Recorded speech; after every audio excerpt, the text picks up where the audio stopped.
Star plus के serial ये रिश्ता क्या कहलाता है में अभीरा ने तैयारी कर ली है अरमान और रोहित के बीच की गलतफहमी को दूर करने की और भाइयों को मिलाने की। ऐसे में शुरू हो गया है कबड्डी का खेल, जहां पर पोद्दार परिवार बन गए हैं पोद्दार्स के योद्धास।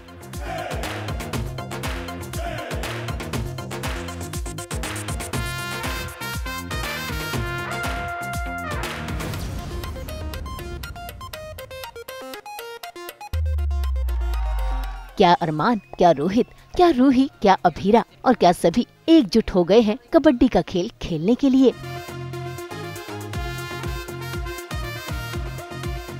असल में आर्यन के स्कूल में उसके सीनियर्स ने उसकी पिटाई कर दी थी, जिसके चलते इनके बीच टशनेबाजी शुरू हो गई है और अब तो देसी बॉयज ने पोद्दार परिवार को चैलेंज कर दिया है कबड्डी के खेल का। इसीलिए तो पूरा पोद्दार परिवार अपनी जर्सी पहनकर इस मैदान में उतर आया है।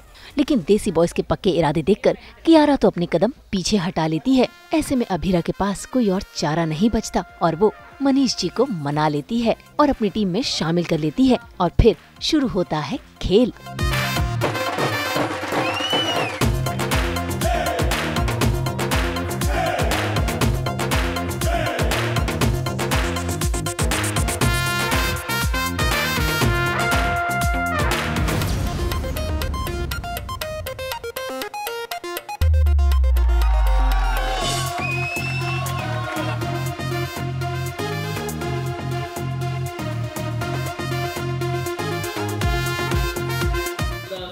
दोनों भाइयों को कहते हैं कि जाके छोटे भाई के लिए जाओ कॉलेज और जो सीनियर लड़के हैं उनको सबक सिखाओ और उन्हें समझाओ प्यार से कि रैगिंग जो है वो नहीं करनी चाहिए।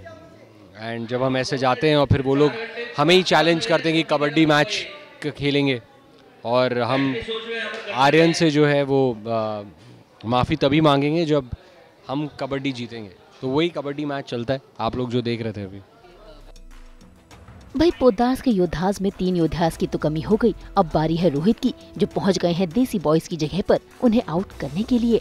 और ऐसा करके वो वापस अपनी जगह पर आ भी जाते हैं और आते ही रोहित और अरमान के बीच एक दोस्ती यारी वाला रिश्ता दिखाई देता है, लेकिन साथ ही दिखाई देती है हिचकिचाहट भी। इसके बाद बारी है देसी बॉयज की, लेकिन वो बिना आउट किए ही वापस अपनी जगह पर लौट जाता है और फिर जाती है अभीरा, जो वहाँ से जीत कर ही आती है। यूं ही खेल चलता रहता है। देसी बॉयज की टीम से कोई आता है और मनीष को आउट करके चला जाता है। फिर बारी आई अरमान की, जो पहुँच गए देसी बॉयज में जीत का झंडा लहराने के लिए। उसके बाद पोद्दार्स के योद्धास में से अभीरा का नाम भी हट जाता है। लेकिन कहानी में ट्विस्ट तब आता है जब रूही देसी बॉयज को आउट करने के लिए पहुंचती है और तभी उसे पड़ जाता है पैनिक अटैक, जिसके चलते वो भी मैदान से बाहर हो जाती है। बचा एक देसी बॉय। धर दबोचते हैं और जीत का खिताब अपने नाम कर लेते हैं और साथ ही इनका रिश्ता भी सुधरते हुए नजर आता है। बहुत ही प्यारा लिखा हुआ सीन है, वी लव्ड इट। बहुत मज़ा आया कबड्डी का सीन करके। और खेल एक ऐसी चीज़ है जहाँ पर सब कुछ भूल के इंसान जीतने के लिए खेलता है और जब हम जीत जाते हैं तो हम सब कुछ भूल जाते हैं। जितनी भी आप कह सकते हैं कि जो भी मिसअंडरस्टैंडिंग थी सबके एक पल के लिए रोहित भूल जाता है और फिर अपने भाई से गले मिलता है और फिर जब उसे वापस सारी बातें याद आती हैं तो फिर आप देखिएगा सीन तो आपको पता चलेगा।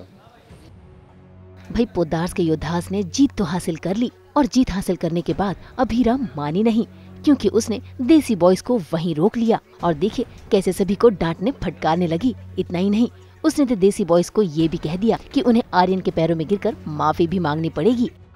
हाँ जरूर जाना, लेकिन माफी मांगने के बाद। अब मैं 3 तक गिनूं और अगर 3 तक गिनने पर तुम सब चटाई की तरह नहीं लेटे ना, तो तुम देखो क्या होता है। 1 2 देसी बॉयज ऑन द फ्लोर।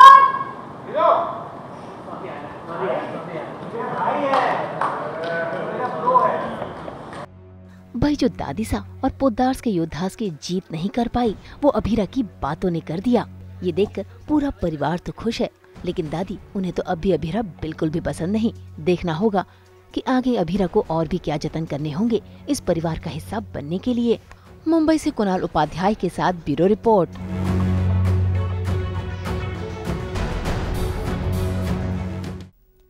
अब देखें हम तो इन हेल्दी फ्रूट्स की तरह करते ही हैं ना आपकी ज़िंदगी में 24/7 बोरियत का डिटॉक्स। तो अगर आपको ये वीडियो पसंद आया फिर से लाइक करें, कमेंट देके अपनी राय ज़रूर दें और ऐसे ही एक्सक्लूसिव कंटेंट के लिए हमारे चैनल को सब्सक्राइब ज़रूर करें। अगर आप यही वीडियो फेसबुक पर देख रहे हैं तो हमारे फेसबुक पेज को भी फॉलो करें।